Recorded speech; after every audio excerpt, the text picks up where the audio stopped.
दोस्तों, आपने देखा होगा कि भारत के बंटवारे के लिए कभी जिन्हा तो कभी कांग्रेस या फिर कभी गांधी को जिम्मेदार बताया जाता है। यह मुद्दा नहीं बल्कि पॉलिटिकल मुद्दा बन चुका है। कांग्रेस जैसी कई पार्टी इस बात को पूरी तरह से नकारती है। दूसरी तरफ ट्रोलिंग पार्टी के कई लोग गांधी और नेहरू को ही बंटवारे के लिए असली दोषी मानते हैं। और अगर यह सच है कि बंटवारे के लिए कांग्रेस ही जिम्मेदार थी तो फिर आखिर कैसे? क्या कांग्रेस बंटवारा चाहती थी या फिर उनकी कुछ गलतियों की वजह से बंटवारा हुआ? आज इन्हीं सभी सवालों के जवाब आपको इस वीडियो में मिलेंगे। दोस्तों, किसी भी एक इंसान पर बंटवारे का दोष डाल देना यह काफी आसान रास्ता है, लेकिन आज हम आपको 3 मेजर पॉलिटिकल इवेंट्स के बारे में बताएंगे, जिसके बाद आप खुद फैसला ले सकते हो कि बंटवारे के लिए आखिर कौन जिम्मेदार था। इसमें पहला सबसे बड़ा पॉलिटिकल इवेंट था गांधी का भारत आना। साल 1915 में जब गांधी भारत लौटे थे तो उन्होंने कांग्रेस पार्टी को ज्वाइन नहीं किया था। उस वक्त कांग्रेस पार्टी में मोतीलाल नेहरू, मोहम्मद अली जिन्ना, स्वामी श्रद्धानंद, एनी बेसेंट और बाल गंगाधर तिलक जैसे बड़े लीडर्स थे और यह तय था कि कांग्रेस पार्टी की कमान आने वाले समय में जिन्हा, तिलक और फिर स्वामी श्रद्धानंद जैसे बड़े लोगों के हाथ में दी जाएगी। गांधी के भारत लौटने के बाद यह सब बदल गया। गांधी ने पूरे 2 साल पूरे भारत की यात्रा की और बिहार के चंपारण में अपना पहला सत्याग्रह आंदोलन किया। इस एक सत्याग्रह के बाद गांधी जी अचानक से पूरे भारत में पॉपुलर होने लगे।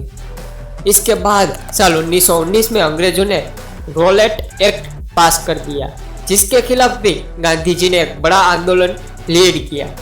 उस समय बाल गंगाधर तिलक देश से बाहर थे क्योंकि वो इंग्लैंड में अपने खिलाफ हुए केस को लड़ रहे थे।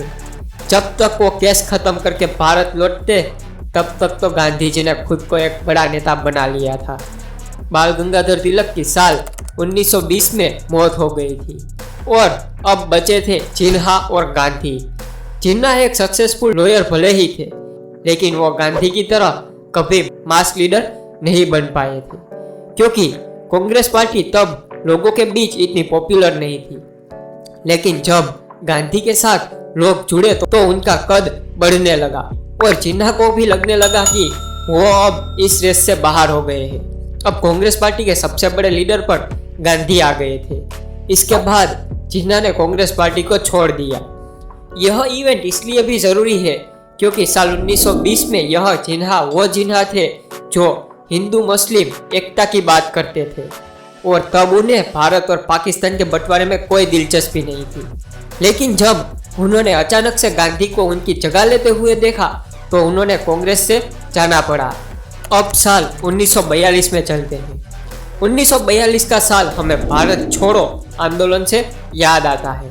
हमें स्कूल में पढ़ाया जाता है कि इस आंदोलन के कारण अंग्रेजों को भारत से भागना पड़ा था, लेकिन गांधी पर कई किताब लिखने वाले रामचंद्र गुहा सहित कई सारे इतिहासकार हैं जो इस आंदोलन को एक नाकाम आंदोलन के रूप में देखते हैं। इसका एक कारण भी है। इस आंदोलन के वक्त गांधी, नेहरू और पटेल को जेल हो गई थी और सुभाष चंद्र बोस तो पहले से ही देश के बाहर थे। ऐसे में कोई बड़ा लीडर मौजूद नहीं था। ऐसे में जिन्हा ने मुस्लिम लीग के साथ मिलकर अपनी दूसरी इनिंग शुरू कर चुके थे। बाद में दूसरे विश्व युद्ध के बाद कांग्रेस के जब जेल से बाहर आए तो समीकरण और परिस्थिति पूरी तरह से बदल चुकी थी और तब तक मुस्लिम लीग एक बड़ी पार्टी बन चुकी थी। यह तक भी ठीक था क्योंकि अभी भी उम्मीद थी कि कांग्रेस पार्टी और मुस्लिम लीग मिलकर एक सरकार बनाएंगे और बंटवारे को रोका जा सकता है। अंग्रेजों ने जब दिसंबर साल 1946 में एक ऐलान किया कि वो भारत को छोड़ देंगे तो एक कैबिनेट कमीशन बनी जहां चर्चा हुई कि भारत की पहली सरकार कैसी होगी। उससे पहले ही जिन्हा और मुस्लिम लीग ने अंग्रेजों के साथ मिलकर मुसलमानों के लिए कुछ आश्वासन ले लिए थे ताकि एक आजाद भारत में मुसलमानों को किसी भी तरह की आपत्ति ना हो। लेकिन जब नेहरू ने जिन्हा को इस कैबिनेट कमीशन का हिस्सा बनने के लिए इनवाइट किया तो नेहरू ने कहा कि कैबिनेट कमीशन पिछले किसी भी फैसले और आश्वासन को नहीं मानेगा और दोबारा से सभी फैसलों पर निर्णय लिया जाएगा। नेहरू की इस बात से जिन्ना ने विरोध उठाया और इसलिए जिन्ना ने कैबिनेट कमीशन का हिस्सा बनने से इनकार कर दिया और फिर अखंड भारत का वो सपना यहीं पर ही चकनाचूर हो गया था। तो दोस्तों, शायद आप जान ही गए होंगे कि भारत के बंटवारे का असली जिम्मेदार कौन था। तो दोस्तों, आपको पता चल ही गया होगा कि भारत के बंटवारे का असली जिम्मेदार कौन था और किसने अखंड भारत को बनने से रोका।